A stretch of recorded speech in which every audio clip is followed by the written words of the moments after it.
Super Radio Brothers! It's time for the Super Radio Brothers. I think the one just had an accident. Yes, we are back, as if there was any doubt. Broadcasting from strategic locations all across the empire, it is the Super Radio Brothers, and Super Radio Trent has returned. What's up, Trent? Dun, dun, dun. Yay, I'm back, Mr. Richard Cranium. Everything is doing just fine. How about you? And I am doing fantastic, and of course we have Super Radio Father. Super Radio Father is freezing. It's cold I in don't the know where studio. this location is over here. Hey, man, I don't want to hear anything about freezing. Whenever I was in Pennsylvania last week, we had a high of 48 one day. Oh, that means your man pecs were hard, dude. His man pecs. Is that the coldest weather you've ever experienced, Trent?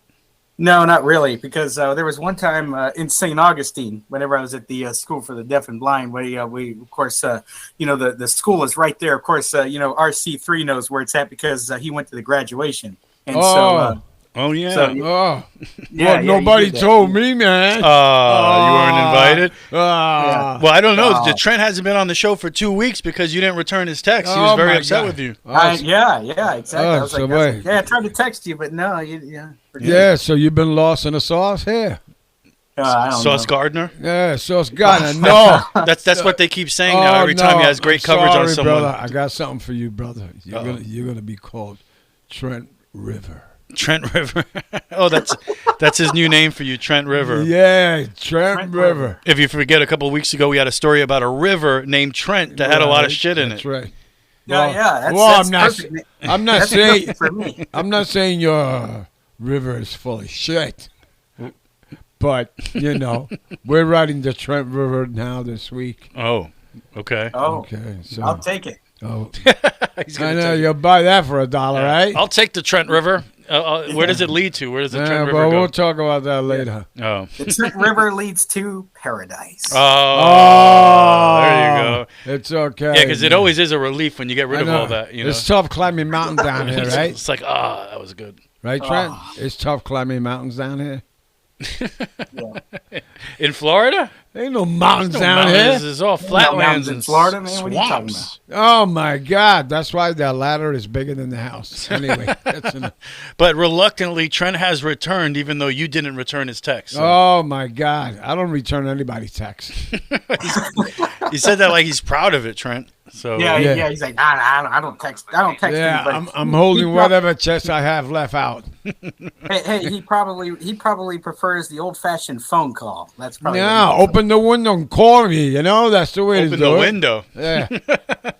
What did you fart? Hey, you need to arrest that guy. That guy's gonna. I don't even know what that means. Open the window and call. What the bloody hell? You don't know? Well, that's the way it used to be back in the day in the neighborhood. You'd go to your friend's house. Oh yeah, man. Just scream at the top of your lungs. You're playing ball. All of a sudden, your mother screams. Man, forget about it. You remember when my friends would come over and just yell outside the Hey, Rich, come on down. There was no texting or even phone calls. You just showed up and screamed. I'm trying to watch Batman, and these guys are screaming. I'm trying to watch Batman. Hey, back in the early 2000s, whenever I was a young man, there was a thing called instant messaging, where you'd message on like Yahoo and AOL. And do you remember MySpace? Yeah, MySpace was a thing back in the day. Oh yeah, MySpace was kind of Facebook before Facebook. This is MySpace Correct. right here. Kind of social media laid the groundwork. Yeah. I don't even know how to buy shit on the phone. That's it. I've never seen someone more proud of not being good with technology than my dad. That's right, man. Yo, fix this for me, man.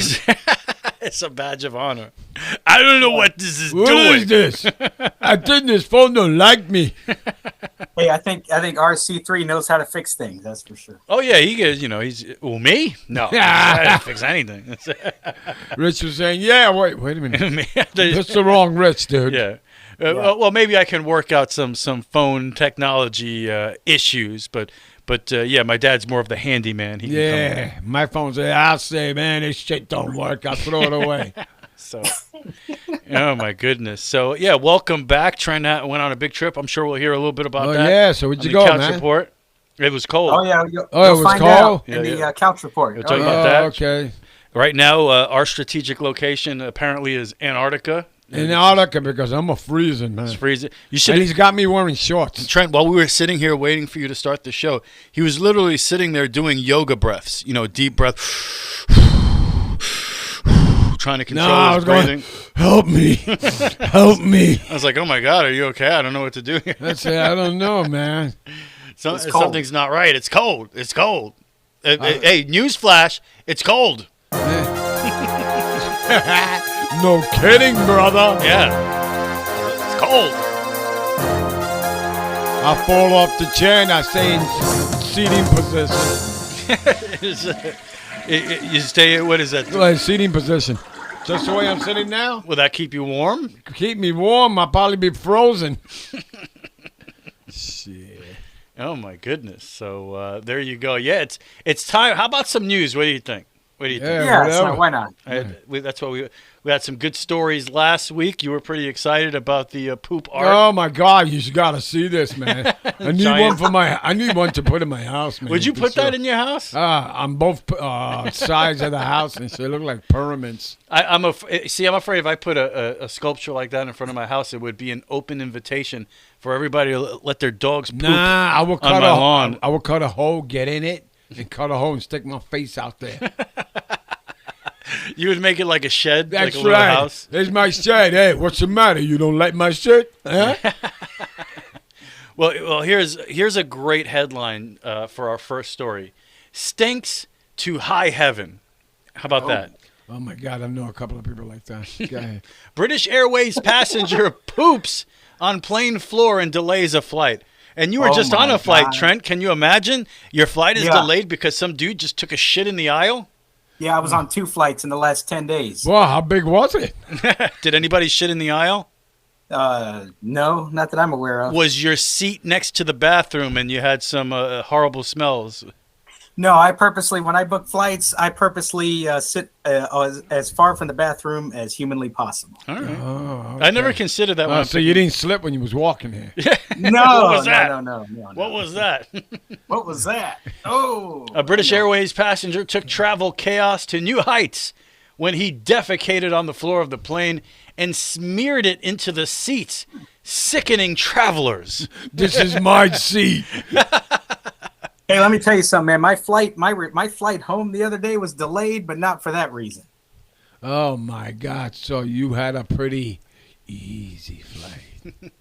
Yes, I had a very easy flight. I didn't have anybody defecate Compared on the to plane these floor. people, yeah. Yeah. The passenger inexplicably flipped out in protest moments before flying from London's Heathrow Airport to Nigeria. He peeled off his pants and let loose on the aircraft's main floor before rubbing the feces into the carpet, curtain, and seats, prompting emergency service officials to rush in, according to a witness. Officials considered the incident hygienic biohazard. How about that? Biohazard. Yeah, hygienic biohazard. This according to the report. The flight was delayed for 3 hours. Did they have to sit there and smell that for 3 hours? Oh, my God. Hey, somebody clean. I ain't cleaning that shit. Well, they had already boarded the plane. They had already boarded the plane. So, I mean, I take it you can't get – I mean, there's a certain time where the aircraft door is closed and you can't get out of there. So I'm assuming everybody got stuck Help on me. Open the door, man. Well, it says the jet was taken out of service and cleaned. Here's the worst part. It's unclear whether the defecator was charged. I mean, what was his defense? I don't know, man. Wait. Yeah, let's handcuff that piece of shit. When you gotta go, you gotta go. Yeah, that's the defense. When you gotta go, you gotta go. Yeah, you gotta take a picture of the poop. That'll be great with some numbers on it. What can I tell you? Yeah, I had to go. You know, it happened to be in the middle of the aisle, and then I tried Maybe to he's in his religion. You ever try to clean something and it smears all over it? Maybe he's just trying to clean it. I don't know. It's part of his religion, you're saying? Yeah, I guess. Yeah, I'm getting on a plane. I'm going to shit today, honey. No problem. It is my custom to shit before travel. That's right. I forgot it at my house, so I had to do it right now. We had to make that happen. Oh, my. This story's horrible. Okay. Up to 13 people come out against a janitor accused of urinating into water bottles. Nice guy. Yeah. Eyewitness News says that 13 more had come forward after a janitor accused of urinating in employee water bottles was caught on video. My goodness. Lucio Diaz was granted a $75,000 bond after being charged with indecent assault and aggravated assault with a deadly weapon, his urine. Maybe he didn't want to play for Lemonade. I don't know. What do you think? Talk about hygienic biohazard. Now, what is wrong with these people out here? yeah, I don't know what's going on out there. Now, both official charges, are related to the same victim. The 54-year-old victim, who did not want to be identified, told ABC 13 last week about the disturbing case in which Diaz allegedly gave the woman a sexually transmitted disease after she reportedly drank his urine in her water bottle. Oh, shit. Here, drink this. You know terrible. what? Ugh. In August, she noticed a foul smell in the employee water dispenser at the doctor's office along the East Freeway where she works, after which she vowed to drink only water from bottles that she brought to work. So in late September, she thought her own water bottle had been tainted with urine after she stopped drinking the water from the dispenser. So she set up a camera near her desk, and that camera filmed Diaz peeing in her water bottle. Oh, what a nice guy. Caught red-handed. She likes my lemonade. Oh my God! I mean, this is a horrible, horrible crime. Oh my God! So they put him in jail. They handcuffed his you know what and take it in. That's what they got to do. They got to handcuff his. They You know make what? little handcuffs. Yeah, there should be little handcuff. Is this the culprit? Let me see. That pains me Yeah, to that's think him. about. Ugh. But you just can't trust anybody. And this is probably some a-hole that talks nice to everybody, blah blah blah, and he's making you drink his piss. Oh my God! I'm nice, but I'll stab you in the back. But I don't know. I've read things where urine is good for you Yeah. if it's not tainted with sexually transmitted diseases. Yeah. I don't know what planet you're from. Well, bro. some dudes in the desert, that's how they survive. They drink their urine. Well, that's why I'll never be in the desert. In the space station, they recycle the urine into usable water. I'm glad I'm on Earth. So, anyway, that's a horrible, horrible crime, and Horrible. I feel terrible for that woman. Now I can't drink lemonade. And everybody else, everyone else who was affected by that. Really, really terrible. That's bad. So what am I talking about here? Take your wildest guess. California decriminalizes a popular street crime. Oh yeah, was that him kicking ass? Kicking ass, that's your answer. That would be huge news. California decriminalizes kicking ass. Go ahead, he's getting his ass kicked over there. Oh yeah. It's not against the law getting your ass kicked. Don't worry about it. Is it drug related? It is not drug related, Trent. Okay. A new California law is now allowing pedestrians to legally jaywalk. Oh my goodness. So not ass kicking. Yeah. That was the best answer ever. Yeah, well, California has decriminalized ass kicking. Hey, Ass kicking. you better jaywalk here. Governor Gavin Newsom says it's a victory for human rights. Everyone deserves a good ass kicking once in a while. Yeah, I believe so, man. Yeah, you do. Don't be walking that line You're with right, me, Trent. buddy. I'm not gonna disagree with that. Oh, thank you. My family thanks you. Deserve a good kick in the teeth once in a while. Oh, shit. So there you go. Decriminalizes illegal jaywalking. Now let me ask you this: that's- Have either one of you jaywalked? I'm sure you have at some point. Let me see. From New York, hell yeah. All you do is jaywalk. Nobody crosses the street legally. Yeah. And sometimes you have to dodge the oncoming traffic. Yeah, traffic run and across the the big street. buses coming on the other side. Yeah. And the train's going above you. Oh, my God. And all these mugs running around. I remember jaywalking in the snow and falling right in front of a bus. It's fantastic. Whoa. Was the bus moving? Yeah, it stopped when I don't know if it was me or Chris that fell in front of the bus. One of us did, and the other one was laughing. That you look Yeah, like that's an cool, idiot. right? Yeah. Your friend, there's a bus coming up. I think you're going to get squashed. Yeah, I almost got run over by a bus. That's Yeah, hilarious. you dirty mug. In the snow, but don't. I guess the moral of the story is don't jaywalk in the snow. No, don't jaywalk at all. It's not worth But I don't know. It seems like one of those crimes that are tolerated. Like in Amsterdam, heroin is tolerated. In New York, jaywalking was tolerated. Very similar, New York with all them cars everywhere. Yeah, everybody jaywalks. Take me 20 minutes. Whoever got a ticket for jaywalking? Hey, the cop says, hey, you jaywalk? No? Okay. Okay. Okay. How about this? This is like the worst criminal ever. In Seminole, Florida, 56-year-old Paul James Sinclair, he acted like an 8-year-old to rob a bank. What did he do? He put his finger in his shirt and acted like he had a gun. That old trick. You know? Oh, come on. Yeah. You did that? He actually got away with some money. You know what he got away with? What? $120. That's good, man. They must have saw his finger and shit. Oh my goodness! Yeah, last time I checked, really not much you can buy with $120. Over the finger. Yeah, see, what's Edward G. Robin? I imagine him talking like that. Don't touch any buttons, see? Hey, don't touch any buttons. I'm gonna just give me all the money, sweetheart. I got the guns here. And speaking of fingers, right? Uh-oh. He used his finger. As a gun. As a fake gun. How about this dude? This is from North Carolina, not too far from here. Oh, kind of far. Oh, over there. It's over there. 10-hour drive from here, thereabouts. Police officers responded to a call around 7 in the morning. Homeowner told them that as he walked from his car to his front door, an armed man approached him and tried to force his way into the house. The two struggled, and a gunshot grazed the victim's chest. What? But he wasn't seriously injured. Oh, my God. The victim was able to slam the door on the suspect, or more precisely, on the suspect's hand.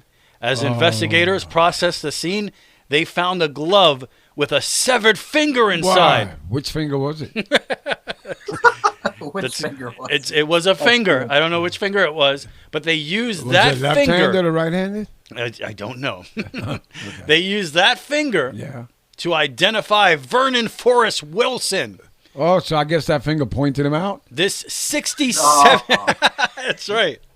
That 67-year-old dude tried to rob this dude, home invasion style. 67-year-old dude, and he lost his finger. Oh, like I feel real bad. You feel bad for him? No, they're going to put that. You're going to put that finger back on there? I mean...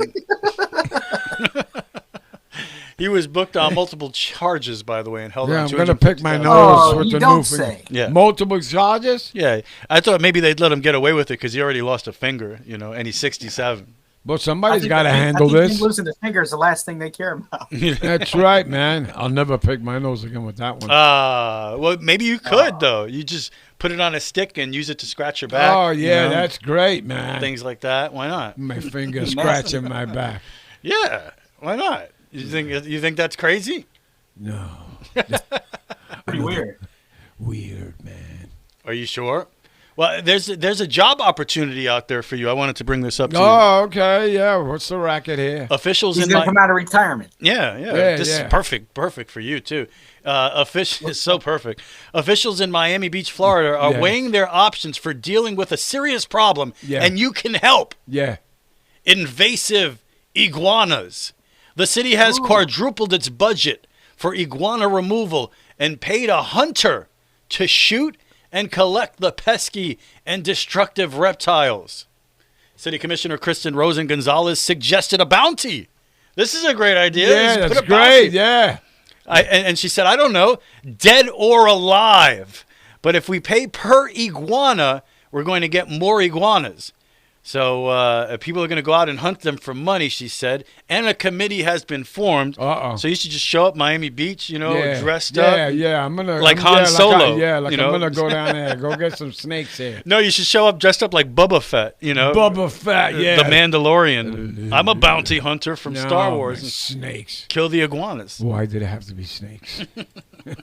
That's the wrong movie. That's yeah, I know. Indiana Jones, Yeah, I ain't getting no job. You ain't getting no job, right, Trent, man? Picking up no snakes. Man. No, that's not a snake. It's an iguana. It's a lizard. It's got arms and a tail. Okay. I don't care what he got, man. I still ain't going after that. No way in the world, bro. Hell no, man. So, hey, but the real question is, would RC3 do it? Oh yeah, I'm ready. I'm gonna get down there and do some hunting. Let's get those iguanas. Nah, man, you ain't going down there, bro. Let's go get them. I'm ready. Oh, this is gonna be fun. Yeah. Go ahead, man. Yeah, let's do it. Yeah, we'll meet you there. I don't want to do it alone though. I'll probably only do it if you guys come along. Yeah, So we'll meet you there. I want to bro. do it alone. You know. So We'll be thinking about you. We'll meet you there in about a million years. Well, by then the iguanas will have more than Well, quadrupled. I don't know. Iguanas, man.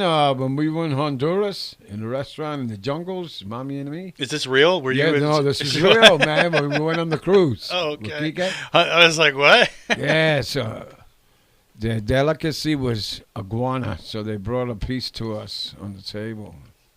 All of a sudden, we see this farm dude walking from the mountain with two iguanas on one hand and a hatchet in the other. Oh, well, that's how you make your money. If it's a delicacy, you go out there, you get the iguana. Yeah, but then me and mommy saw one on the other side of the table, and we're trying to tell her to leave.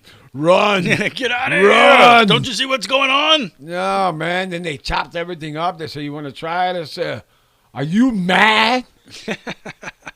So, yeah, I don't. It's a great opportunity, I think, for some to get out there and go iguana hunting, make a couple bucks. Why not? Okay. It helps out. Yeah. The locals. Yeah, not for me, man. It ain't good for me. Well, but this is officially the Halloween show. You know, Halloween's coming up on Monday. What are you going to be for Halloween, Trent? I don't know. Myself, I'm scary enough. No, I'm going to be the Trent River. Oh yeah, yeah. I bought a canoe, man. a great body of water. If you're yourself, you're scary enough. That's true. Yeah. Watch it now, Just look in the man. mirror. Because this mirror broke the other day when I looked at it. Well, here's a PSA. This was pretty odd. I saw this out of the Alabama sheriff's office. Okay. One of the sheriff's offices out there, and this is, you have to be careful during Halloween because a sheriff out of Alabama claims as a child he was forced to eat a piece of candy laced with LSD while at a local fair, and he ended up in the hospital. And his name is Sheriff Andre Brunson. And guess what? This is his story. Don't take any candy or anything from anybody. We're just going to let you ride the ride. And he just kept insisting that I take the candy. So he opened the candy for me and put it up to my mouth. You got drugs just like candy. You got cookies laced with anything. You got apples and fruits that people put razor blades in. He probably just had too much chocolate that night. Chocolate. He let the dude put something in his mouth. It sounded like maybe he's a police officer. Stand back. It sounded like maybe something he ate earlier that day was laced. You know. Oh my God! Yeah. It was pretty good there. You know. What was that? What is that? What? But that's all, folks. That's all, folks. Oh, come on, man. What's up with that, man? The way he talked, it sounded like he had something else going on there. Yeah. The way he was telling the story, his presentation gives it all away. My presentation is from what? Exactly. Thank you very much. There's a lot of that coming out in the news these days. Things like razor blades and rainbow fentanyl in candy. That's been reported in TV news fear stories. No confirmed cases, but these are popping up all over the place, social media. Almost every year, TV news stations still do a story about X-raying Halloween candy before you eat it. Did you guys check our candy when we were kids for razor blades and fentanyl? Well, there was we just ate them all. We told man that candy was no good for you, man. Yeah, I have two younger sisters, and my mom, when they're sleeping at night, she sometimes sneaks the candy and eats a lot of it, because their baskets are normally full. They used to go out and trick or treat. They're getting older. They don't do that much anymore. But, whenever they were younger, man, they did that all the time. Richie and his sister forgot about it. It was like bags full. So we had candy like to Christmas, right? Oh yeah, we used to get. Yeah, and then didn't you guys usually get candy during Christmas? Because a lot of times people give candy as gifts and stuff like that. Not really, but Halloween we would clean up because the neighborhood was, it's New York, so there's so many houses to go to. The older folks like us go trick or treating. We get rice and beans, pork chops, and all that stuff. Pork chops. Yeah, you don't go to the old people's home because they give you like an apple, or a an banana. apple about You get so 4 pissed. weeks old and shit. But even, like back then, I'm sure it's not the same now. There were a lot of small businesses like delis, convenience my stores, God. and you would go into these Frank and Joe's in the corner, and they would give you a ton of candy too. So I'm sure now everything's a corporate, Dwayne Reed or something. But back in the day, it was different. No, we never did that. It was always a family establishment running things. Speaking of family, what do you? I know what came to my head when I first heard this story. I wonder what you guys would think about this. An 8-year-old and his dad have started their days-long adventure to climb El Capitan at Yosemite National Park. That would make Sam Baker the youngest to ever reach the top of El Capitan. Here's his dad. We're doing a rope ascent. He is going to free a couple pitches and maybe try to lead one. It's a 4-man team, and so the first person goes up and sets the ropes, and then we're going to climb up after. Basically 4 days of hanging from your fingers or hanging from your anchors. There's very few ledges, and so we're going to have to bring up portaledges, which are like nylon cots that you hang on the side of the wall. It's just a big adventure, a big family adventure. I'm most excited to climb with Daddy. So he's taking his 8-year-old to climb a mountain. What do you guys think of that? I think it's great. You do? Why? But then again, an 8-year-old? Probably freezing up there? Nah, I think he's a little too young. I think he's a little too young. What about you, Trent? I agree with RC too. He's a little young to be doing that. Well, we're kind of on the same. The first thing that came to my mind when I heard that was bad parenting. I mean, I what tried. We tried, Rich. We really tried. Whatever happened to taking your kid to a ball game, or let's go get some ice cream. Yeah, let's go climb a mountain. Now it's, hey, son, do you want to go swim with sharks? Yeah, that's a great idea. Sure, man. Do they bite? Let's go wrestle a bear. How about that? Oh, my. Oh, my God. So I don't know. That's what I thought when I saw that story. Straight up just bad parenting. I'm sorry, man. Dude. What is the matter with you? Yeah. What's the matter with society, man? And we'll keep it in the family here. How about this kid? Oh, boy. From maybe the worst dad ever to maybe the worst grandson ever.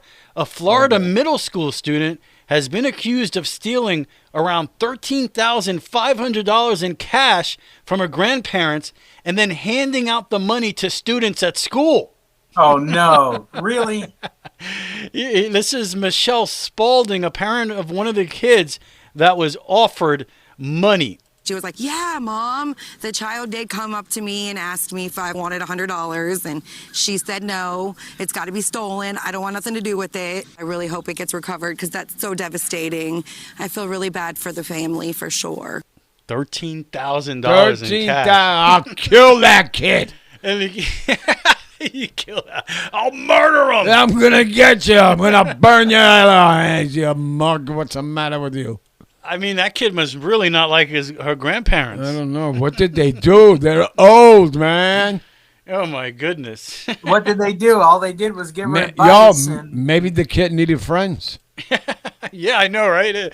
Hey, you don't want to be my friend? Here's $100. Yeah, he's $100. Oh, I like you. That's the unfortunate thing, though. I mean, if you don't have friends in school or whatever, when money's involved, people are your friends just because you have the money and because, they think, oh, if I'm nice to them, they'll give me money, and vice versa. And unfortunately, you see that in the real world today.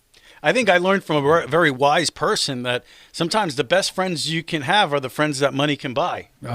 So this kid was onto something here, but he's using his grandparents' money, which is uncalled for. Man, not when I grew up. And with kids that age, maybe a 20. A 20? $100, that's a little crazy. Nobody ever gave me a 20. Well, I think in your day, like $2 was the equivalent to $20. Oh my God, yeah, $1, $2. I mean, you would go catch a movie and dinner for like $1.50 or something. Even lower than that sometimes, man. Inflation trend. Yeah, you got go to Yankee Stadium to the beach, 75 cents to get in. Wow. Okay. So we all used to go on bat day, you know. Yeah. Everything they gave away. So that's pretty awesome. So I can't get anything with 75 cents these days. 75 cents. I don't even know what that is. They used to have a school store at the School for the Deaf and Blind whenever I was there. And in elementary school, 75 cents would buy you a Coke or would buy you a Pepsi. That's about pretty it. cheap Pepsi these days. I don't know. They had that in my school. We just couldn't afford to buy that shit. Let's keep it in the family here. So I bet you I found a father that was that's worse than the father that was going to take his son mountain climbing. How about this guy? Oh my God. This guy's pretty good. He's this is you ever hear the award Father of the Year? Yeah. I think this guy is a fantastic example of someone who can win that award because guess what he did? Well, and by the way, he's also from Cleveland. I don't know what that means, but I thought I'd throw it in there. He's from Cleveland. So anyway, it's usually a Florida man, but this time a Cleveland man. A Cleveland man is charged after calling a random business, right? He was trying to call someone else, but he called this business. He had one number wrong on the dial, right? And instead of calling a hitman to murder his son, wow! He called a random business, and he was offering someone $5,000 to kill his son. Oh, and guess what? We have that proposition and phone call right now. What? Each time, my son's name is. It's a $5,000 hit on it. It sounded like somebody was trying to hire somebody to hurt another person. I don't give a where he at or what he doing or who he with. Kill that. He did admit that it was him on the phone, and he did try to call somebody, was trying to set up actually hurting his own son. He said it was alcohol fueled, and they had an argument, and he blamed it on alcohol problems. Was the kid using the car or something? Yeah, I wonder what that kid did. Yeah. I don't care who he's with, where he's at. Kill that son of a bitch. Yeah, you didn't put the toilet paper right on the spool thing. Yeah. You drank straight from the milk carton. What's the matter with you? You bastard. Dare you. This ruined my whole day. Don't you know? I hate that. Yeah, like Frankenstein. You hate me. Oh, my God. But, yeah, I'd say he's a worse father than the other guy. Wouldn't you agree? Yeah, let's go kill that kid, man. Here's my solution to arguing with my son. $5,000 to murder him. Oh, my God. That's all he's worth. He doesn't sound like a type of guy that can afford $5,000 for a hit, though. He couldn't even talk. I think he was on the bottle or something. You think so? He was on something, brother. Why? Because I remember talking like that. That's how you used to talk when you were on the bottle?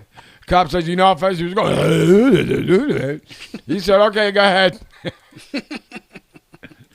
What did he say? Yeah, so the cop went, I said, okay, all right, yeah, we're speaking the same language. See ya. Oh, my goodness gracious. That's pretty good, man. That's pretty good.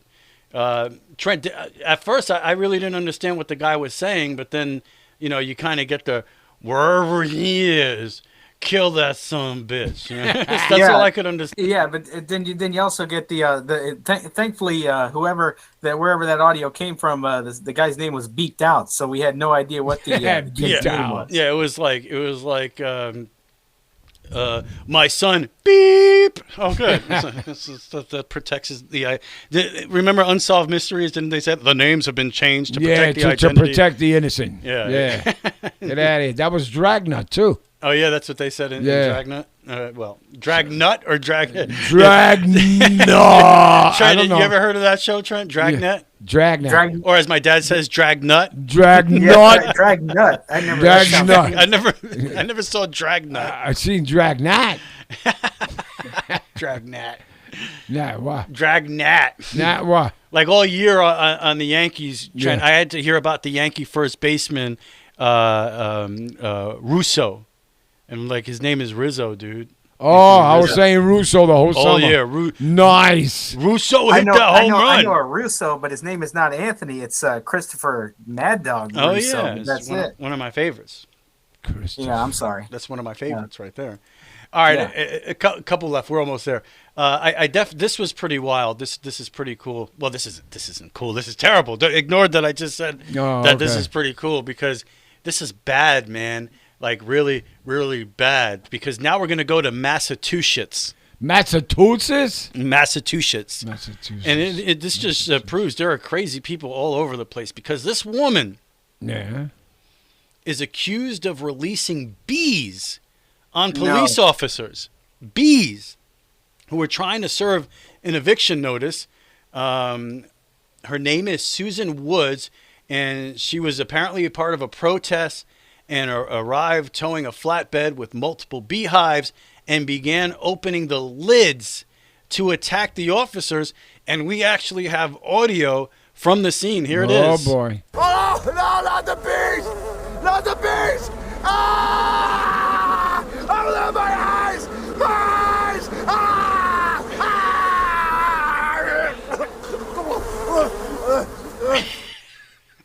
So that's what happened. Was that one cop or two?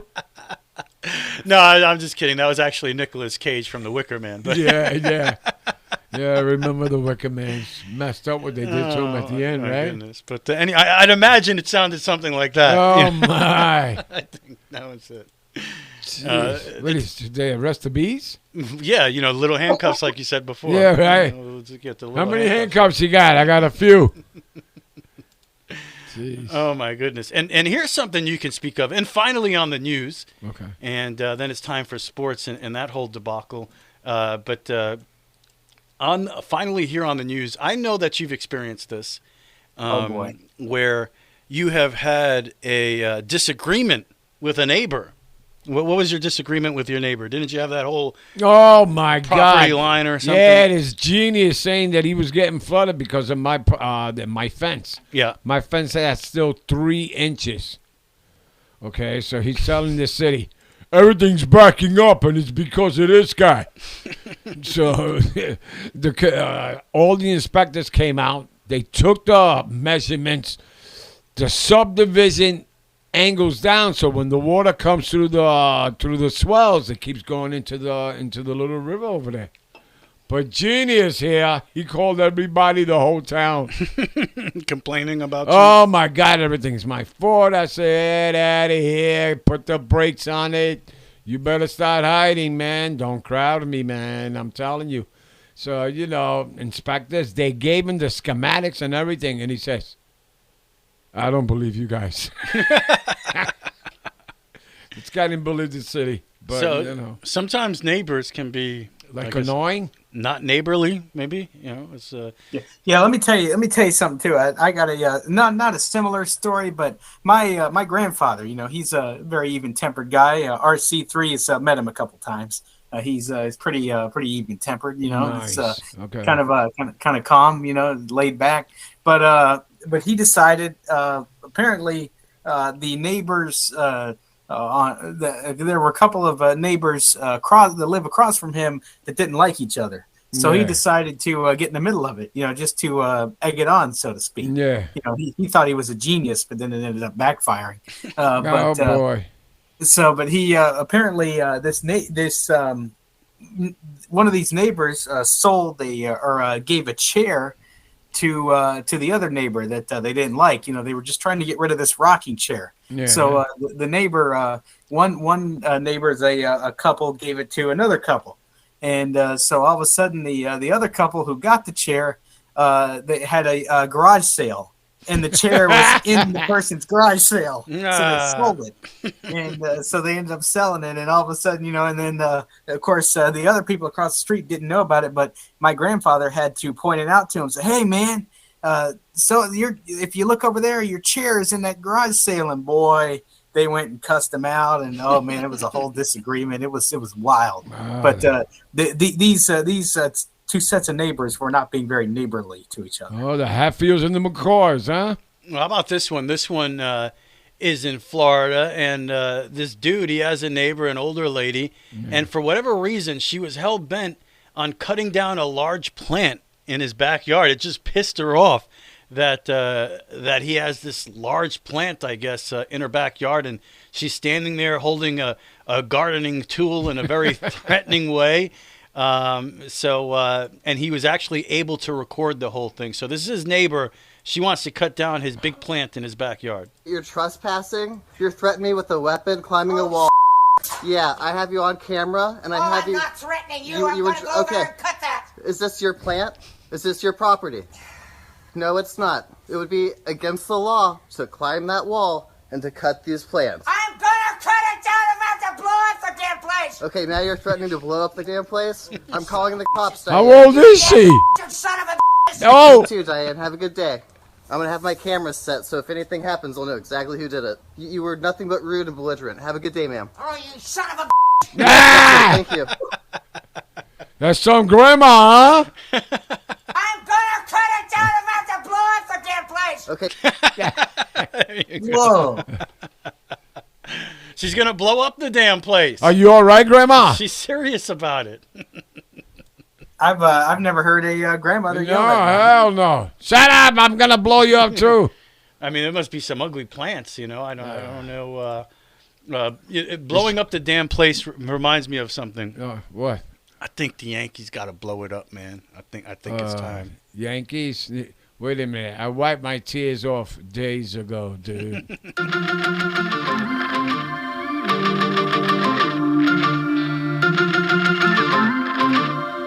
Yeah, Super Radio Brother Sports.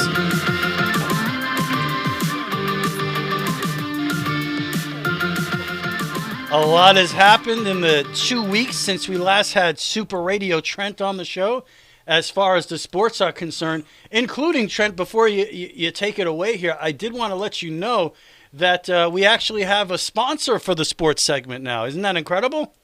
Okay, who's the sponsor? You sound so excited. Yeah. And here's our new sponsor for the sports. Today's show is brought to you by Tom Brady and Giselle Bundchen. And you thought Ben and J-Lo would be the first to break up. There you go. So, sorry about Listen, that. we got to have that T-shirt, man. All in good fun. Super Radio Brother Sports. Many places we can go. We got the football. We got the baseball. The NBA is underway. Trent, I'll let you guide the conversation. Where do you want to go first? Let's see. Where do I want to go? There's so many places you can go. Nah, there's only one place you want to go, son. But I will tell you though, it's very interesting because I was thinking about both of you, specifically RC3 the other night when the Yankees lost. You were probably sitting in there going, "The Yankees lost!" Oh, no. You were probably taking it out on people like you normally do because you're what they call a man child. You know what I was doing? You know what I was doing? I was sleeping. I'm sure you were. I was barely tuned into Game 4. I think when I really, lost it was when Boone took out Cole in Game 3. Oh, my God. Bases loaded in the 5th inning. Like, what the hell are you doing? To bring in Lou Trevino, who's not even your best reliever, in that spot to save the season down 2-0, you either go with your $300 million man. Cole was pitching well. You had a bloop single and a little misfortune. You let him try to get out of it. Or if it's not going to be Cole, you bring in Loizaga, who right now, with all the injuries, is the best reliever you have in the bullpen. So for him to take out Cole for Lou Trevino really was the last straw for me. No, I'm done. And for this guy, it's just terrible. And I understand there were a ton of injuries going into the postseason with the bullpen, but everybody's dealing with injuries. And he made a couple of moves. The reliance on Clark Schmidt in some of these games was just, really shocking the way he went there. And the only thing I'll say, they got swept. They fell short, man. No hitting, nothing. They didn't hit. That was a big part of the whole thing. You got to where the one thing I'll say about the Yankee season is this is where they were supposed to get to. You're supposed to get to the ALCS against Houston, and that's what they did. They won the division. However, they didn't just fall short. They got swept. They got annihilated. In my lifetime, and really, if you think about it, since probably early to mid 90s, the Yankees have made the playoffs basically every year, since the 90s. There are a couple seasons here and there where they didn't make it. So they've made the playoffs every single year. And I don't remember ever seeing them this non-competitive a series. I've never seen them get swept. It's over 20 years now since we haven't gotten one. So the Yankees are the first team in history to lose 5 straight ALCSs. That's also part of this. And yeah, at least it's something, right? When you take a look at it, when you take a look at it, you're like, hey, so 20 years now, the franchise led by Brian Cashman, following the late 90s, early 2000 dynasty. I mean, look at the last 20 years.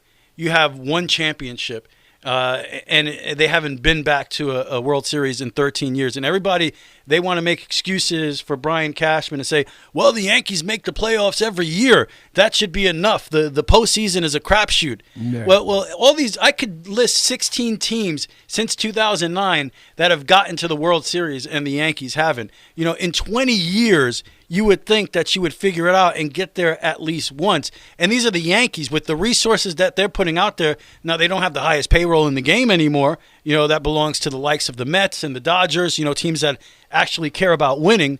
But when you look at the Yankee payroll and the resources they have, eventually you got to do more than make the playoffs and get annihilated by Houston in the ALCS. It's time. In your own house. This idea that Brian Cashman has this lifetime, post as the Yankee GM, especially when they have failed miserably for 20 years. And that late 90s dynasty, Cashman did not build that.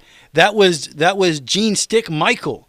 And George Steinbrenner letting him take the reins and build what the Yankees were. Ever since Cashman took over this franchise, they have underachieved, like enormously underachieved. And the last 13 years, 5 ALCS appearances, and they've lost 5 straight. If you're the Yankees, it's supposed to be about winning championships, not making the playoffs. So I don't understand how anybody could be satisfied. And just look at this year.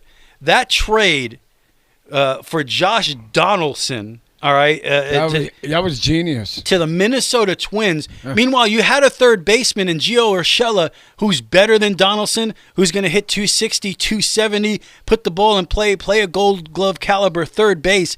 There had to be another way to get rid of Gary Sanchez. Yeah, you didn't want Sanchez on this team anymore, but that doesn't mean you had to trade Sanchez and Urshela to the Twins for Josh Donaldson, who is garbage and under contract next year for over $20 million. You should have kept Urshela, get rid of Sanchez in another way. All you did was free up room for the Twins to sign Correa. The Yankees should have done that. Sign Correa on a 1-year rental, keep Urshela at third base, and you would have had a better team. Instead, we get stuck with a third baseman at shortstop in Kiner Falefa, who is awful in the playoffs. All of a sudden, you let this guy play shortstop all year, and then all of a sudden the playoffs come, and you're trying to find a shortstop. That made no sense. And then on top of that, you got Josh Donaldson, non-competitive at bat after non-competitive at bat, and you traded for this guy. And somehow and not to mention Aaron Hicks, more Minnesota Twins garbage. That got a 7-year, $100 million contract. It's just constant, and none of these draft picks have worked. You go all the way back to the Andrew Miller trade. Oh, we traded a big reliever Andrew Miller to bring in Clint Frazier. I'm still trying to figure out why they did that. Yeah, to bring in Clint Frazier, top prospect. The guy has historic bat speed. He's going to be amazing. Where's Clint Frazier now? He's nowhere. You make the trade to the Cubs for Chapman. You help them win a championship. You get back Gleyber Torres. Gleyber Torres is a bust. He was just as bad as Josh Donaldson. These dudes do not know how to bat in situations. Every time they go up, it doesn't matter if it's second, third, 2 outs, or nobody on. It's the same exact swing for a home run strikeout over and over again. Everything that Cashman has touched turned to shit. I dare you to try to find, of course, every dog finds a bone. Once in a while he makes a decent trade. But you look at this past decade, it's been nothing, and that's their problem. They do not develop players. You look at the Rays, who, to me, if I was a fan of the Rays, it would be maddening. because they have been able to develop players and they've been able to compete on a $25-30 million payroll. Can you imagine if that team actually spent money? The Rays would have 5 championships by now. You know, but we still have none. We have none for the time being because we struggle in the playoffs as well, just like the Yankees. Well, no, you have none because you don't spend money. The Rays don't try to win. You know, and sometimes it feels that way with the Yankees. It's like you guys have all these resources. Why don't you take the next step? You know, you look at the trade deadline here.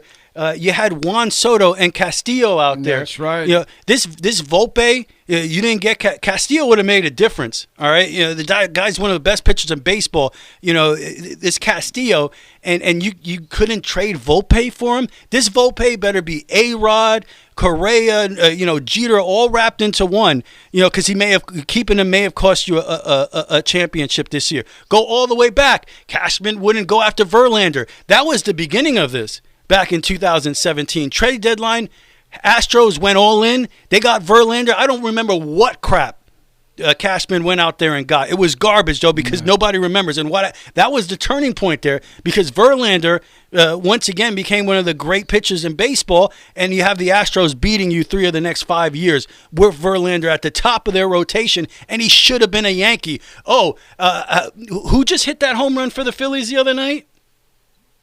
Who that? Bryce Harper. Bryce Harper should have been a Yankee. Yeah. He wanted to be a Yankee. He grew up a Yankee fan. They would not pay him the money.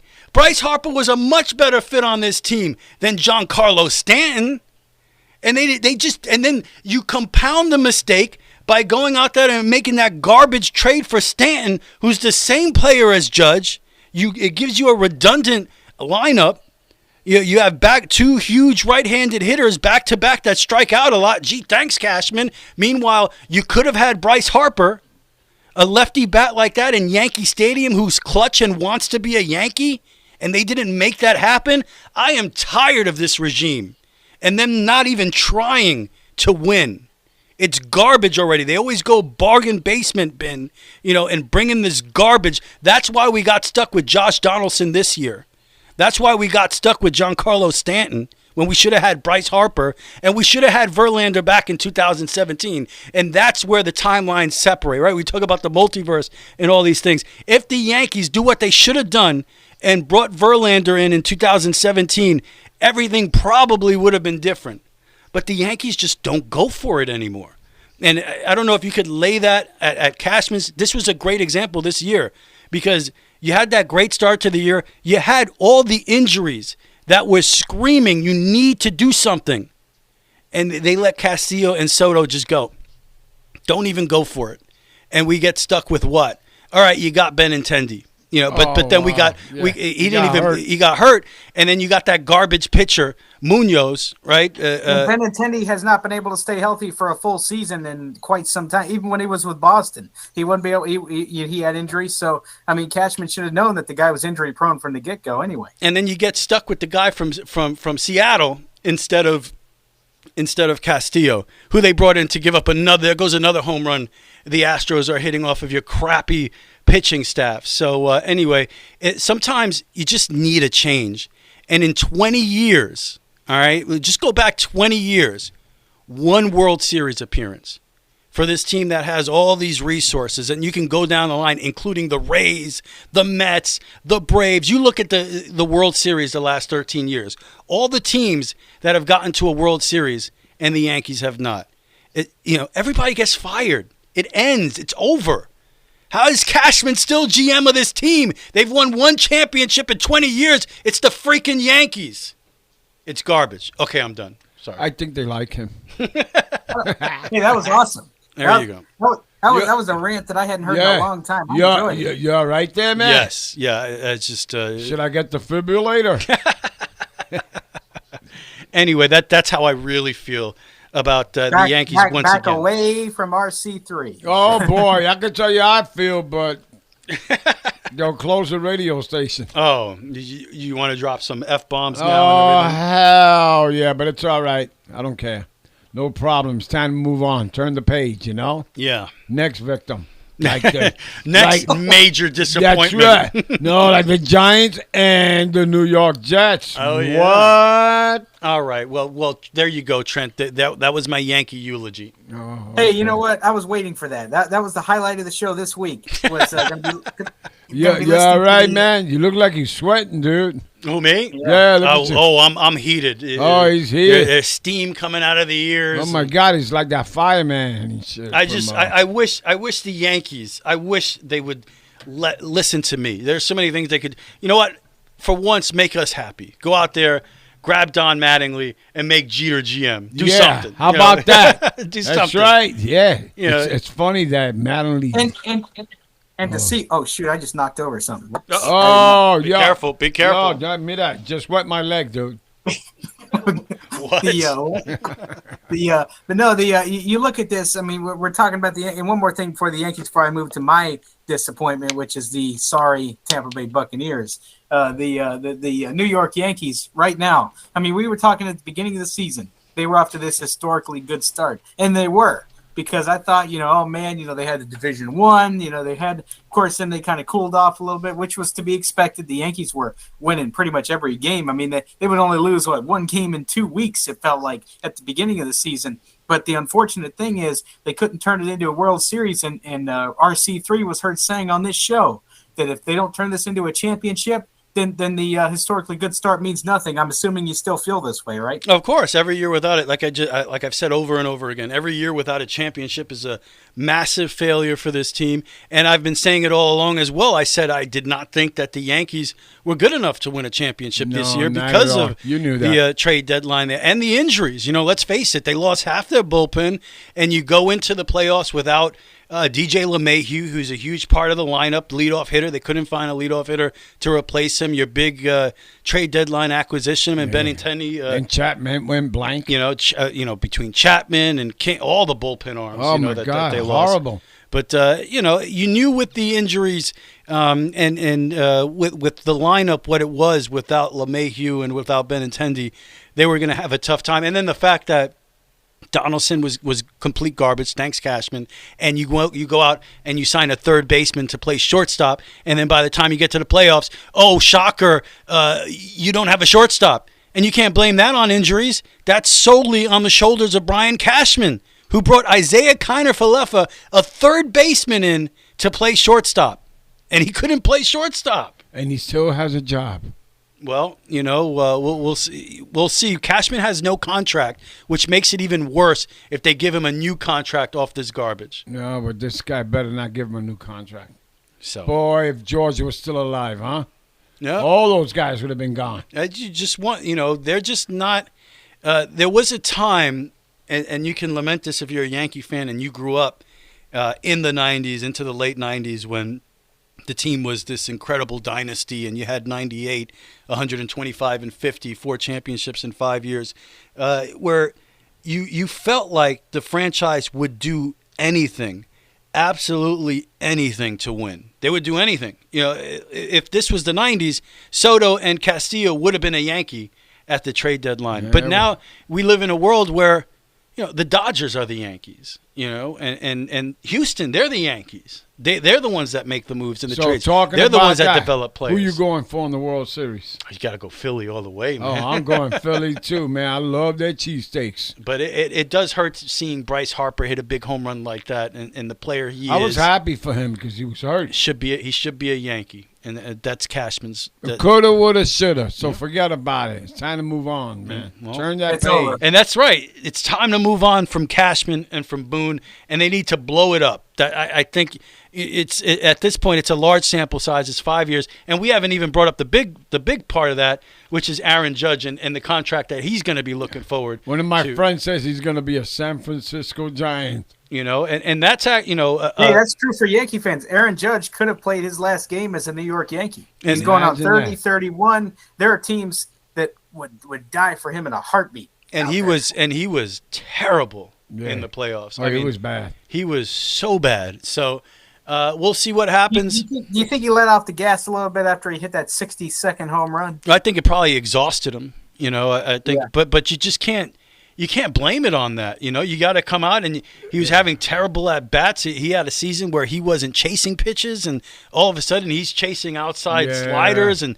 splitters in the dirt. He just wasn't the same player. Yeah, nobody was getting on base, nothing. Yeah, and that too. You know, eventually, if you don't fear the guy behind him and in front of him, why would you even throw him a strike? Yeah. You know, so and that's what he was. Yeah, at one point the Yankees were batting Donaldson fifth.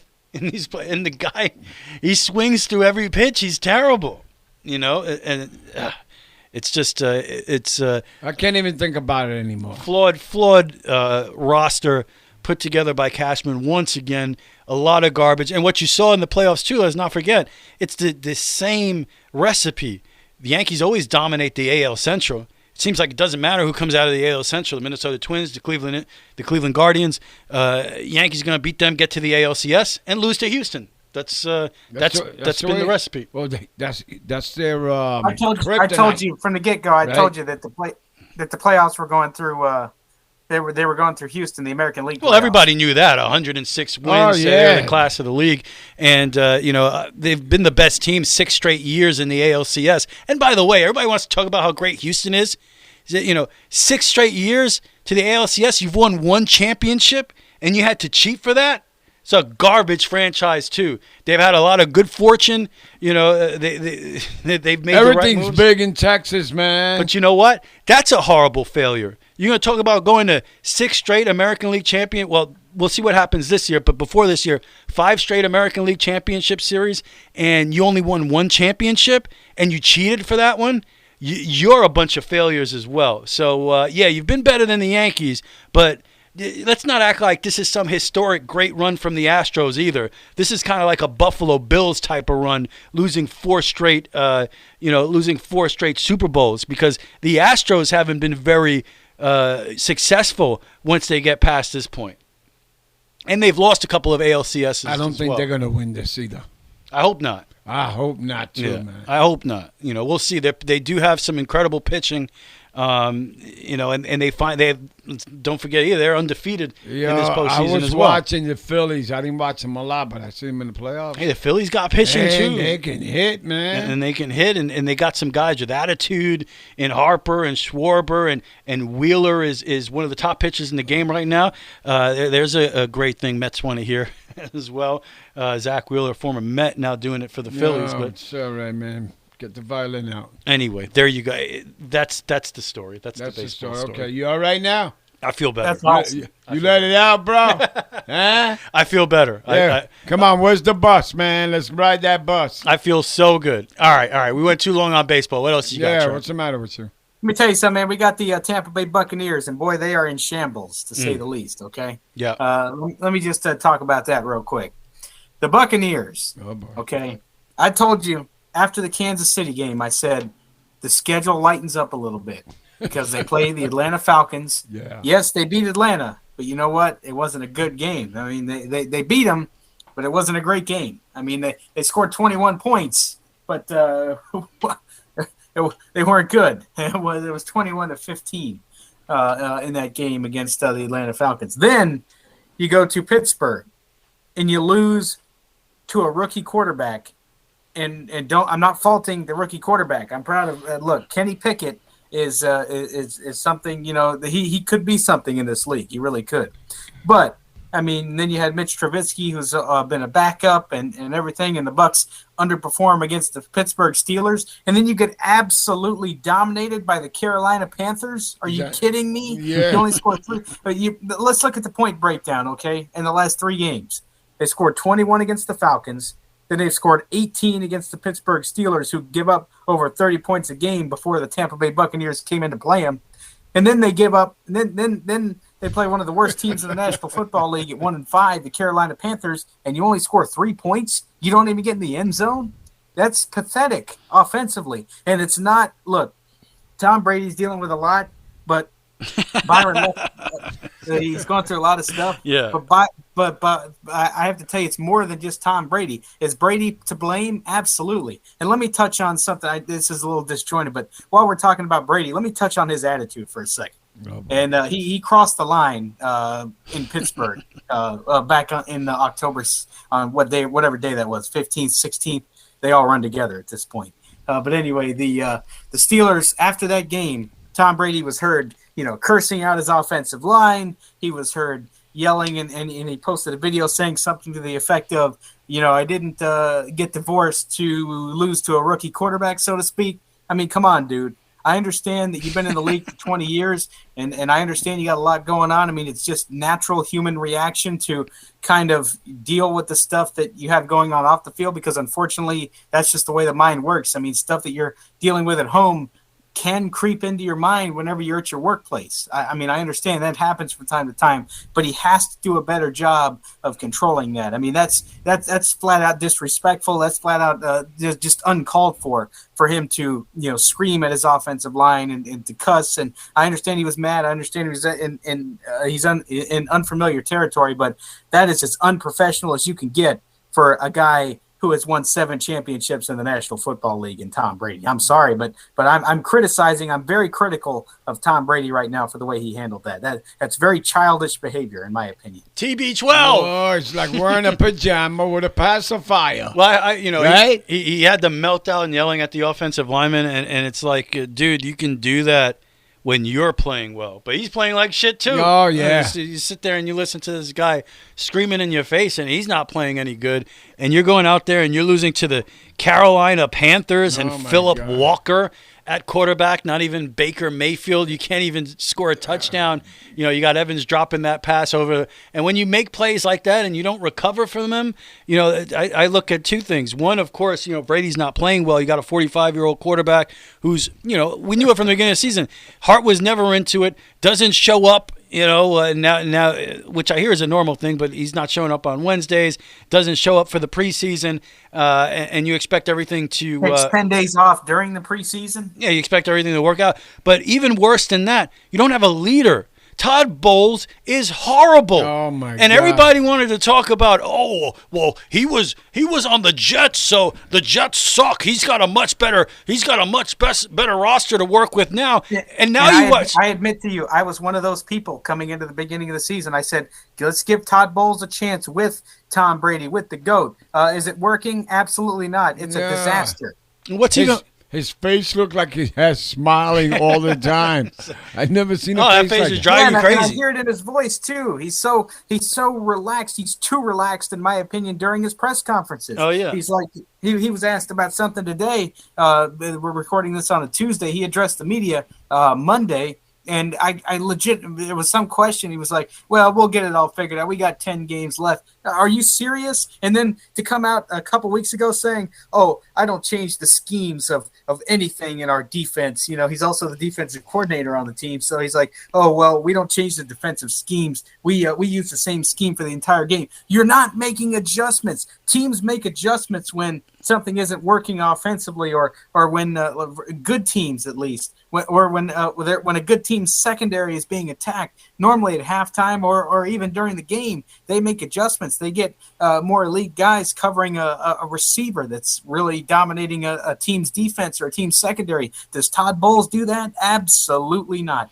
I have not seen any in-game adjustments. I have not seen anything like that. And it's just poor coaching. And guess what? Byron Leftwich is at fault too as the offensive coordinator, because the perfect example, perfect play, okay?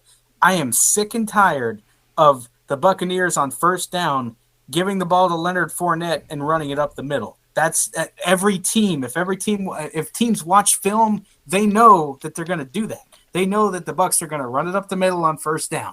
That's exactly what they're going to do. Instead of, running it up the middle on first down, trying to get the ground game going, why not throw a pass on first down? I mean, I know Brady isn't, as accurate at throwing the ball these days, but still, I mean, why not, keep the defense honest and throw a pass? Why not, pass on downs that you normally run the ball? And also, speaking of Leonard Fournette, Byron Leftwich, why are you calling a toss sweep to Leonard Fournette? He's not that kind of guy. Fournette is not a toss sweep type of runner. I mean, yes, he can run over people, but he's older. He's not the fleetest of foot, so to speak, and you've never been able to succeed with the toss sweep. And Trent, the thing is, you have a head coach that's not going to step in and tell Brian Leftwich, hey, you know what? Instead of running it on first down, let's throw the ball, because he doesn't care about offense.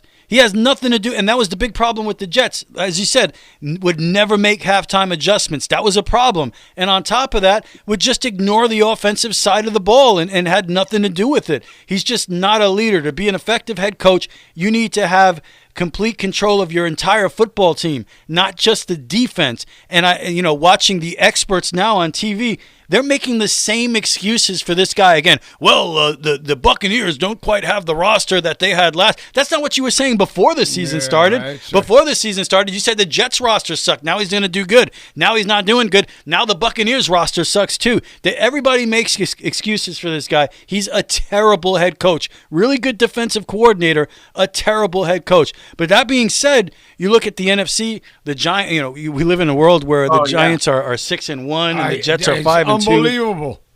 But they started drinking a lot lately. You got Aaron Rodgers struggling at Green Bay. The Buccaneers, the only, and I agree with, I was listening to a couple of friends of mine on Sports Talk Radio in Tampa Bay.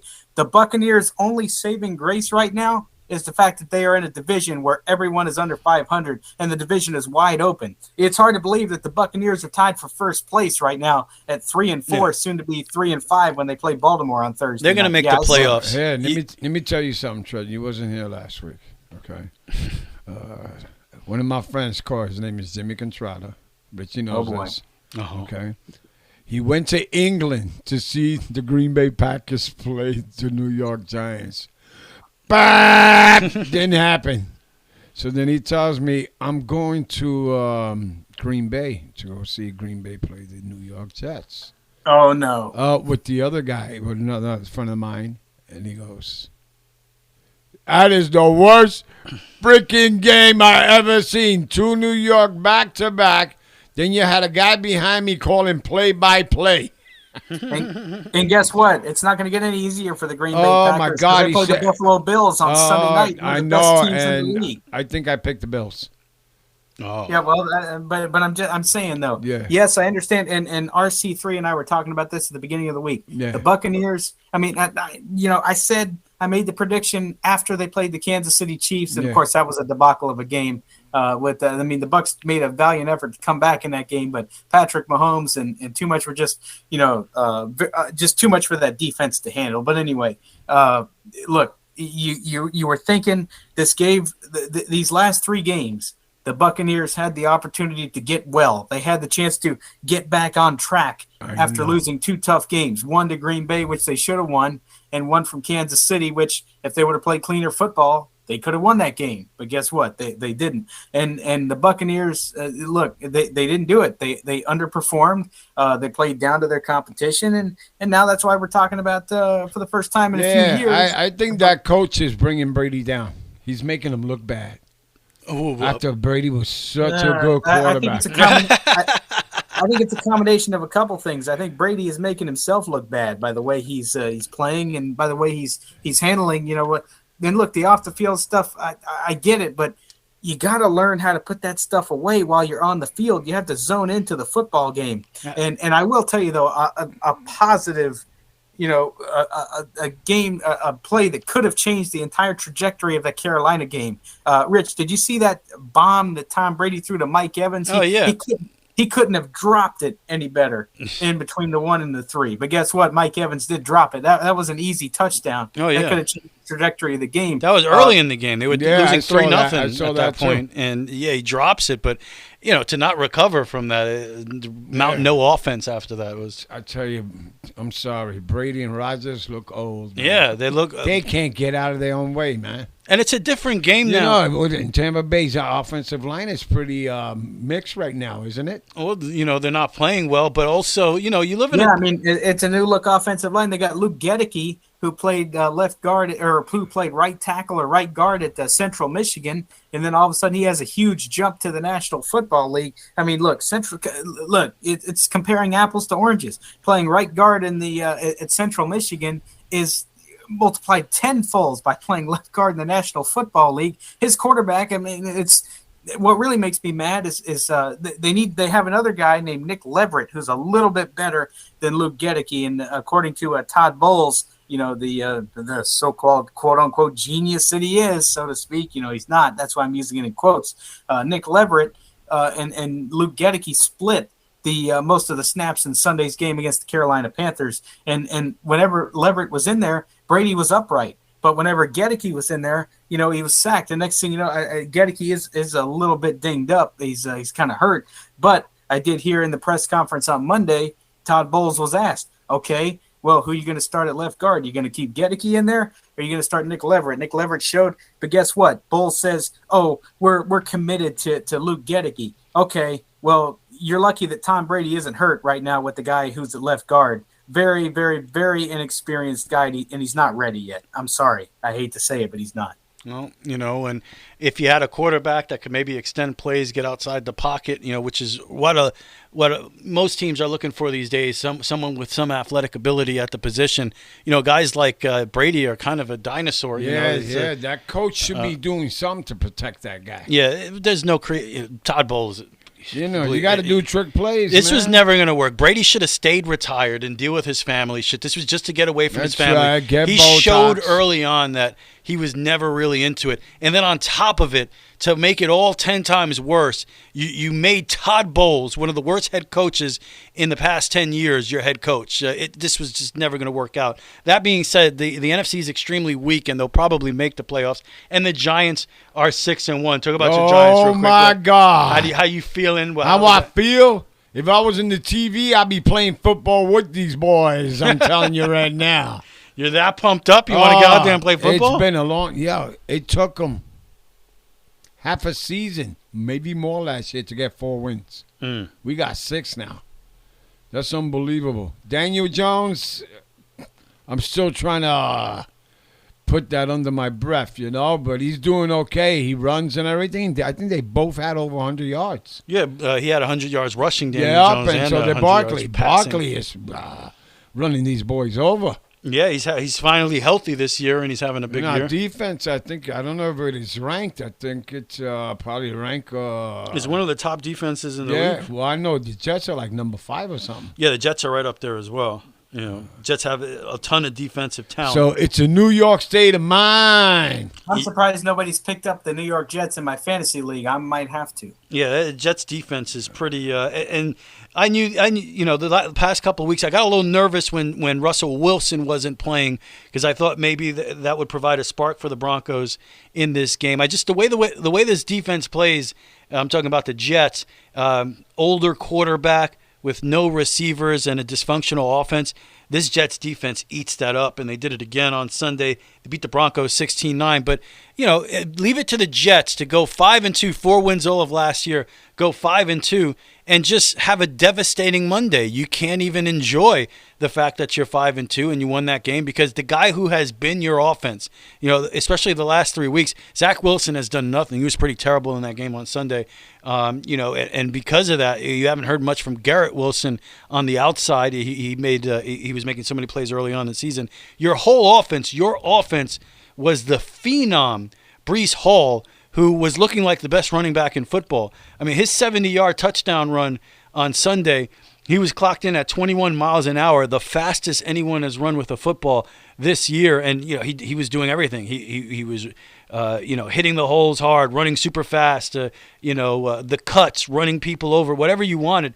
The guy, as a rookie, for me already through 7 games, was the most exciting player in my entire life. No, he's going to buy his jersey, boys. Well, I was on the verge, but now, but he was the most exciting player I've ever seen wear a Jet uniform. He was incredible. And, of course, we find out Monday, torn ACL, out for the season. Oh, I didn't know that. Devastating, horrible, horrible news. So, what happens to that offense now when he has literally been your offense? But they're going to step up now. Somebody else going to step up. So we'll see. Michael Carter's pretty good.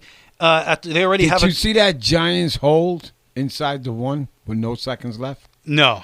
Oh my God.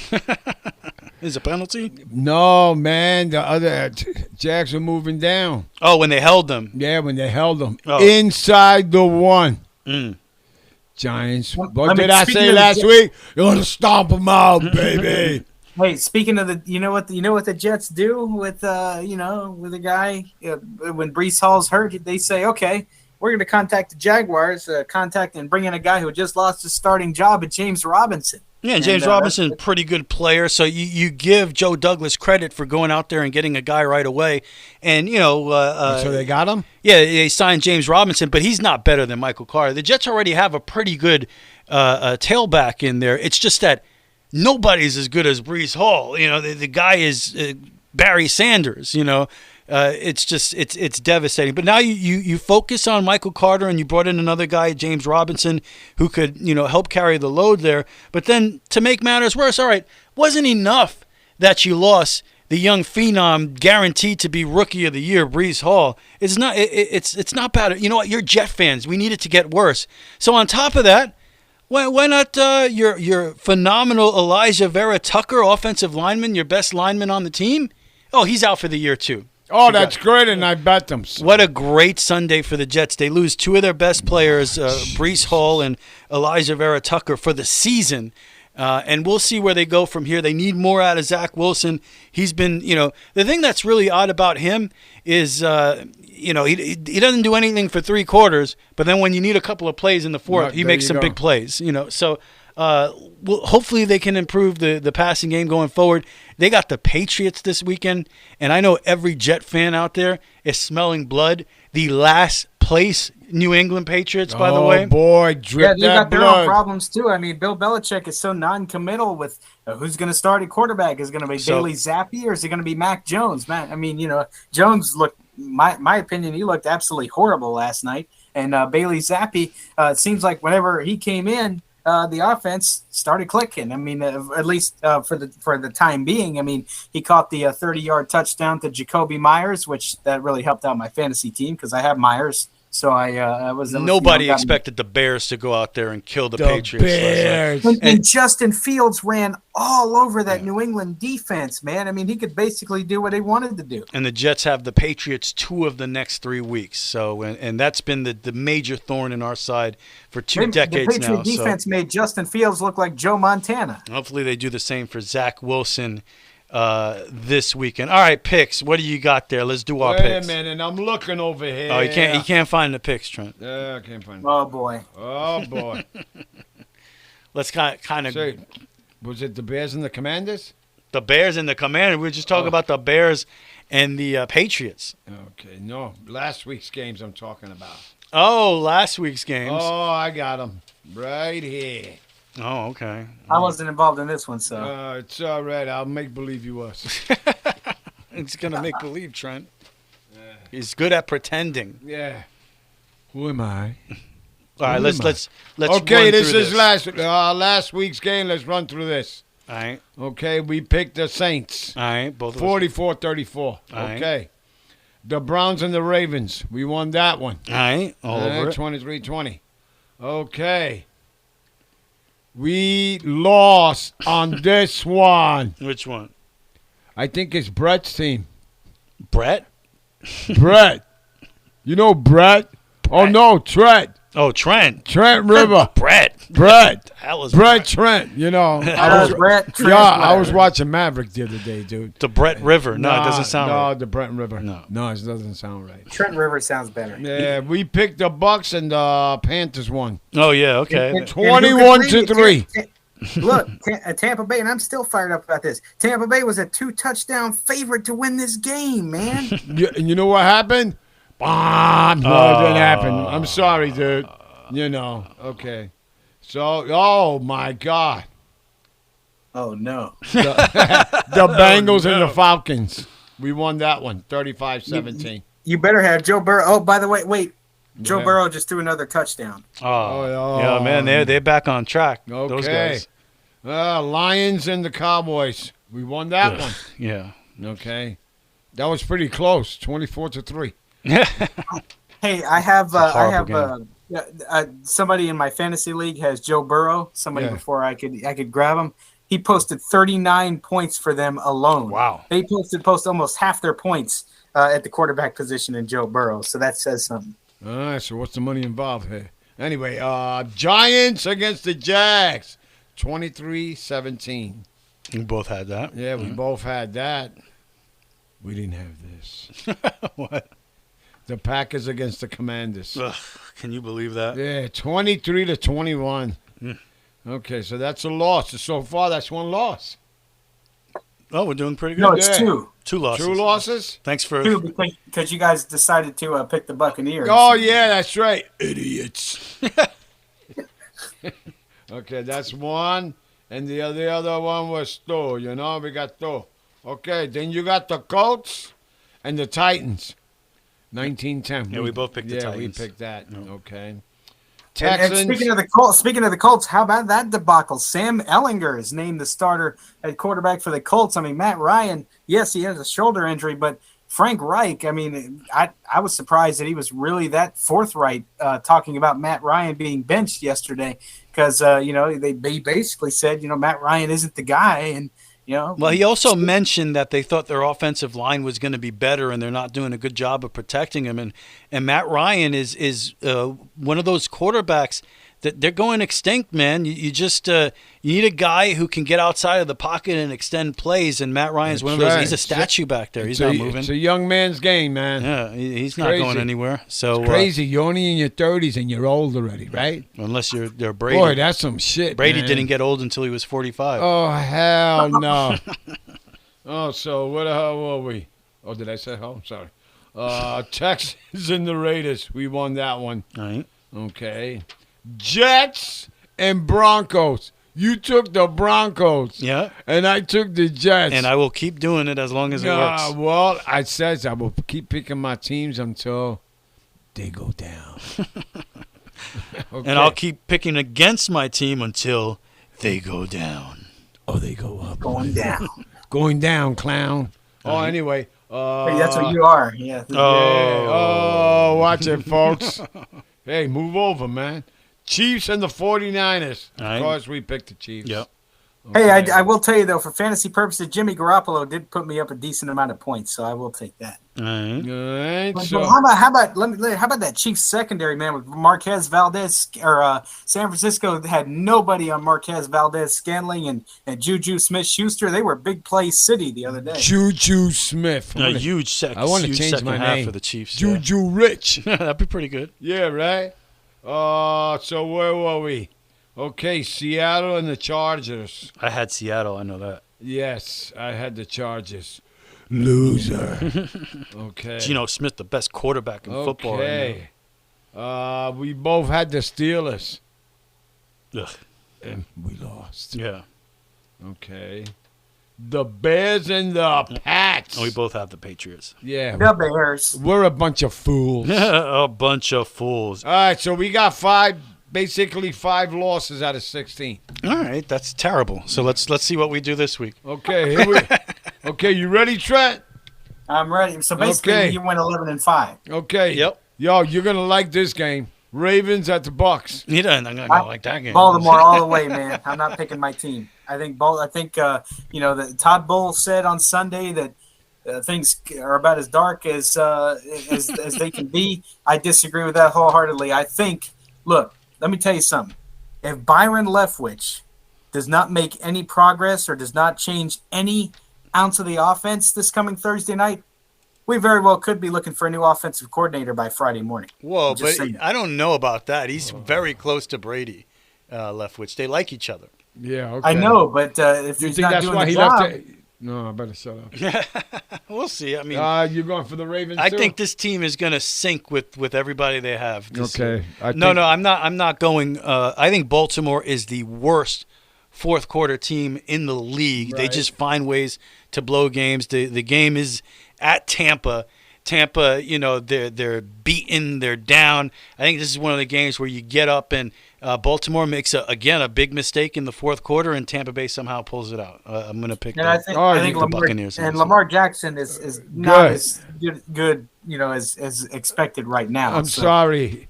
Maybe we're hitting Lamar Jackson. Yeah, well, your logic don't hit this way, so. You're going with the Ravens. Okay, Bronco. Oh, here you go, bro. Your team, your other team, Trent. Broncos and Jags. I am not a Jaguar fan by any means. Why do you always call him a Jaguar fan? I don't know, man. I don't know. Because we're in Florida. Oh, okay. Dislocating the location. Hey, I know we're in Florida, but yeah, no. I think Denver wins this game. I really do. Yeah, I think so too. Yeah, I'm going Jaguars. Okay. Oh, you going Jaguars? Yeah, Denver stinks, man. Oh my God, he's brave. Jaguars are all right. They fight every week, man. Yeah, they're at that's home. right. Okay, I'm glad. Yeah, their record. I know they're what are they? 2-5. 2-5. Like that. They compete though. I'm gonna go with the Jags too. Oh. What I was gonna say was their record doesn't really show who they are, so to speak. And that game's in Germany? Oh yeah. Oh my God. I thought it was in London. Or it's in London? No, it's not in London. They're not in London. Correct that. Nah, Okay. they're going over there. You know, the other place. Over there? What does that mean, over there? Over there. Okay, Dolphins and the Lions. Ew. Miami. Miami all the way. By the way, you going Miami? They're going to play in London, not Germany. Sorry. I had to double check that. All right, what? They're playing where? In London. Why? Why? Because I know the Bucks go to Munich, Germany in the next couple of weeks. They're big fans of Sir Arthur Conan Doyle's. Maybe they like the fish and chips. No, they love Sherlock Holmes. You know, A couple of pints. Maybe they're looking for Jack the Ripper. Anyway, Panthers at the Falcons. Ew. It's got to go with the Falcons. Okay, Falcons. Maybe the Falcons win the division.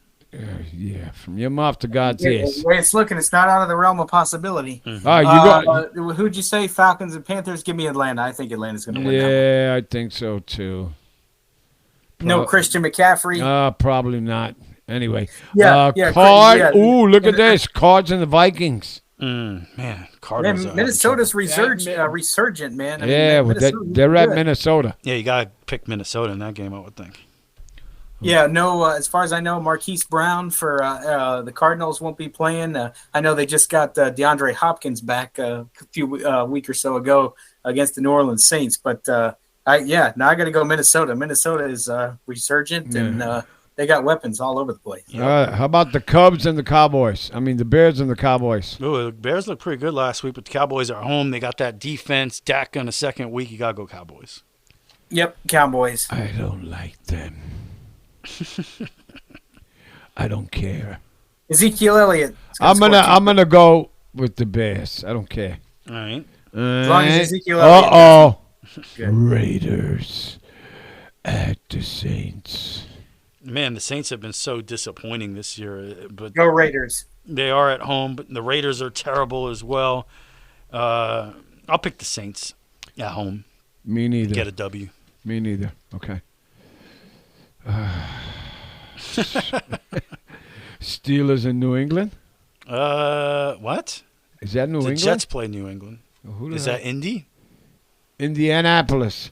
Who they play? What? Yeah, check that. I'm gonna man, my writing's getting terrible. Who did you say? Steelers? Steelers? Let's see. The Steelers play the Eagles this week. Oh, I knew that. I picked the Eagles already. Yeah, you gotta pick the Eagles. Eagles. Yep. Yes. Okay. Here we go, man. Mm-hmm. Pats at the Jets. I picked the Patriots just because. Okay. Just because? That's not a reason. Well, because every time I pick against the Jets, they win. So I'm keeping well, that this going. is because I'm taking the New York teams because they had not let me down in 4 weeks. This might be the first time in history. I better take the How Jets. Trent's taking the Jets. Yeah, he's taking the Jets, Trent? Yep. Yeah, you're right over there. No, but okay. Okay, double T's, man. Titans and Texans. I mean, Tennessee. Yeah. Houston's terrible, man. But they serve good food, man. Anyway, I'm picking my Giants against the Seahawks. That's such a tough game. I'm picking them. I guess I'll go with the Giants. I'm riding their coattails right now. Seahawks are playing good, too, though. Yeah, so what you think, Trent? That's good. We should isolate that. What do you think, Trent? It's deep in thought. No, give me the. I'm picking the Giants in this one. Oh. Okay, you got 4 more here. Oh, our great Commanders. New York teams. Yeah, no, the Commanders against the Colts.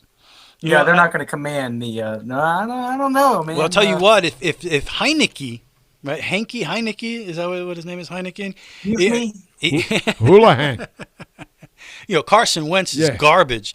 But this Heineke, he played well at the end of last year, and then he just won. Yeah, he played well last week. So, Commanders looked pretty good with him at quarterback. He's probably going to be quarterback again this week.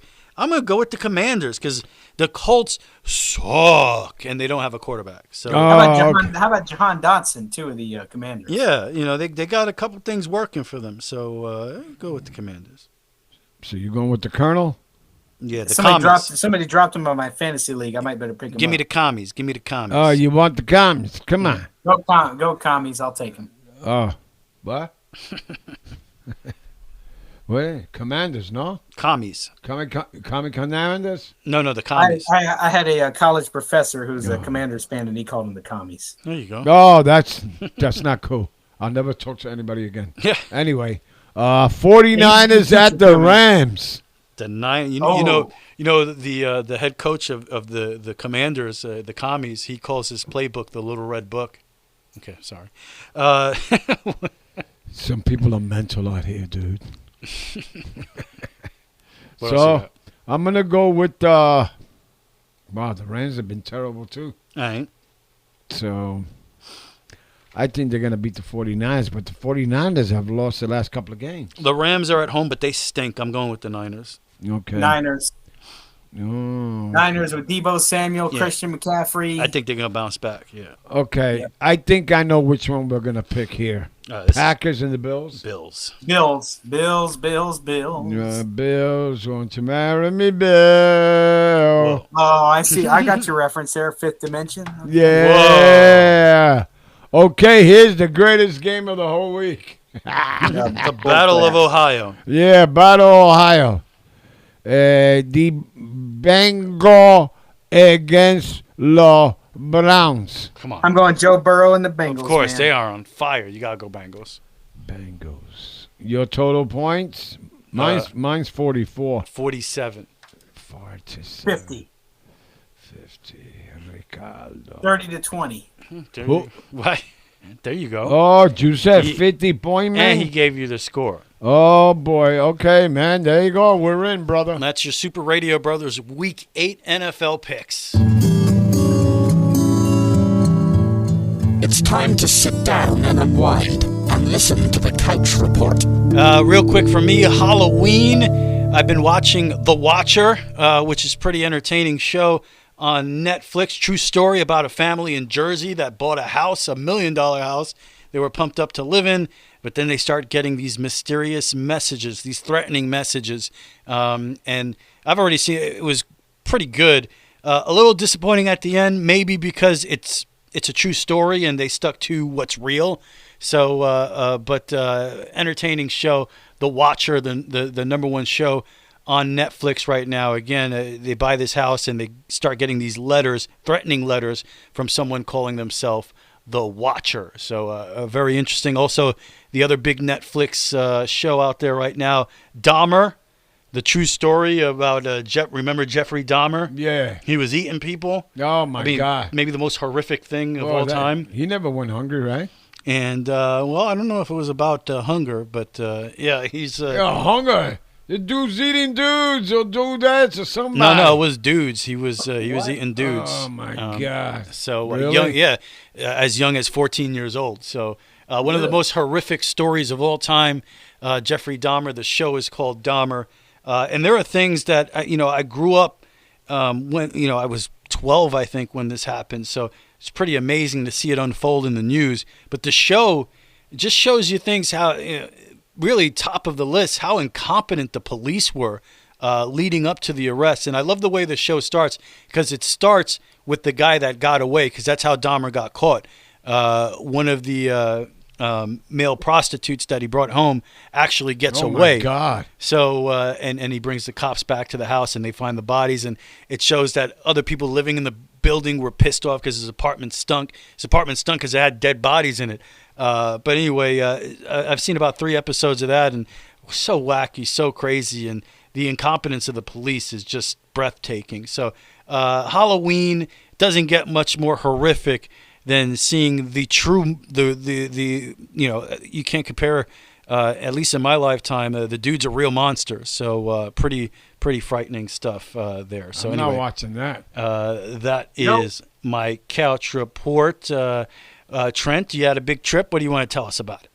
Man, I tell you, we had a great trip. I went to Pennsylvania. I got a couple of notable things. We went to Chocolate World, and AKA Hershey Park, and they have this train tour that they give, and we went on one the first time I was there, and then we took the other one the last time. There are 2 kinds, so we took the one, and and it was very interesting, and guess I have to tell you. What? Where did you go? Sorry. I got. What's the matter with you? I thought Jeffrey Dahmer got you. I was like, it's Halloween. Yeah, I'm eating his lips right now. Oh my God. So I have to tell you, the driver or the conductor of this train, they call him the motorman. You know what his name was? What? Rich. Oh. His name was Rich, and you know where he was from? Say it. Brooklyn, New York. We are everywhere. When he told me that, that's exactly what I said. I was like, dude, we're everywhere. What can I tell you? Right. I know. And he sounded just like you, too, almost. I mean, he had a little bit of wait a minute. Which one, him or me? RC3. He sounded sort of like RC3, but, I got on there, and his name was Rich, and everybody, we were asking, okay, say hey to Rich, and the guy goes, what's up? The crazy thing, and I was stalking Trent all week and followed him up there. And then I figured, I got to disguise myself somehow. And the best I could come up with was Rich from Brooklyn. Wait, so you were... that's an insult, man. We're from the Bronx. But I was trying to disguise myself. I couldn't say Rich from the Bronx. That would give it away. God, I said I'm Rich from Brooklyn. You should have put a piece of paper in front of your face. So you mean to tell me you were actually driving that thing? Oh, yeah, that was me. I took the tests and the classes and did so much work the last couple of months so I could get up there and I couldn't do it. I failed the test. Drive you around. Yeah, my dad, he wanted to be there too, but he failed. So. Oh, okay. Yeah. Well, it was a very interesting ride, to say the least. But yeah, no, it was a good time. But no, we did that. Went to a couple of Hershey Bear hockey games. They're part of the Hershey Bears. Yeah, they gave you candy. Every time you say Chocolate World or Hershey Bears, it reminds me of a valuable lesson my father taught me as a kid. Oh boy, here you go. Do you remember what it is? What is that? What is that? What is that? What's chocolate? You tell me. I don't know. NELESCS. What comes out of your ASS? Chocolate. Oh, no. So there you go, Trent. Just wanted to share that with you. Oh, thanks. But yeah, no, we had that. So we went to a couple of Hershey Bear hockey games. They actually won. They won both games, so that we went to. So they were pretty exciting. So they were rather low scoring, but they ended up taking care of business. So that's good. And so we did that Saturday and Sunday while I was there. And other than that, I got to tell you about this cheesesteak place that we went to. That's the other thing. There you go. Now we're talking. We were talking about cheesesteaks. Yeah. Okay. This place, it's called Big Mike's. It's up in Forksville. Basically, it's up in the middle of literally nowhere. I already like it. Big Mike's sounds good. Yeah. Big Mike's. It's about 100-something miles. Actually, it's about 95 miles from where we were. Over in the town that I stayed in was Newport, and it was about 95 miles, a little bit north of Newport. It was a long way, but it was worth every mile to go up there and have a cheesesteak. It beats the hell out of Philadelphia, man. Let me tell you something. We had they called one of the sandwiches on the menu is called the OG. So I had the OG with onions and cheese on it, and of course, what kind of cheese, Trent? Was it Cheese Whiz or was it like some was Swiss? It yellow? No, it wasn't Cheese Whiz. It was like Swiss or something. Like that. Gotcha. Maybe American or something. Man, it's got to be yellow cheese, man. Well, in Geno's in Philly, they use Cheese Whiz. They call it the Whiz. Yeah, the Whiz. Okay. But I agree. I think the Philly cheesesteaks were a little overrated. There was another place in Pennsylvania called Dennick's that I had, which was one of the most incredible. What part of the state? It's hard. I don't remember exactly. Didn't we go see a Philly and Yankee game over there? Yeah. And remember they had cheesesteaks for us? Yeah. We were eating everything, man. Yeah. Hell but yeah. I agree. You could find places in Pennsylvania that have really good stuff, compared to what you get in Philly. Yeah. Man, I tell you what though, and I recommend it. If Big Mike's, if you the listener, if you're ever up near Forksville, you got to go to Big Mike's because Big Mike's is the absolute best. Amazing that it's in Forksville. Yeah, Forksville. Yeah, I got a shirt from Forksville. I'll have to take a picture of it. I got a shirt that says "Let's get forked up." Whoa, that's a great shirt. They actually sell that. They sell those shirts. I need to buy that shirt, man. Yeah, that's for sure. That's and amazing. a hat and pants.